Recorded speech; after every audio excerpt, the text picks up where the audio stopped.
How to delete Grab history. Hi everyone, welcome to our channel. In this video, I'll show you the quick way to delete Grab history. Do watch the video till the end and don't forget to subscribe our channel for more tech and tips video. First, launch Grab app on your device. Make sure to log in and sign in to your particular account on Grab. So in order to delete Grab history, tap on activity at the bottom left corner of the screen. If you see any activities here, you will get the option of history at top right corner of the screen. Tap on history at top right corner of the screen and you will get your all the histories of Grab. You can select any history and delete it. But if the option is not available anyway, then you need to tap on account at bottom right corner of the screen to contact the support team of Grab. Scroll down at the bottom of the screen and tap on Help Center.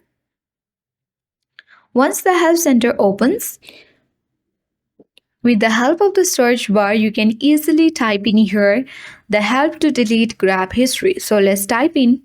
Even while typing, if you don't find the similar article, you can find more help by browsing by services or common problems. Select any one and tap Others. So basically when you refresh the help center again, you can easily get chat to get help. You can tap on chat to get help and there you can easily say your issue that you want to delete the Grab history, and after some hours it will help also delete the Grab history. So I hope this video was helpful and informative. Thank you for watching. See you in the next video.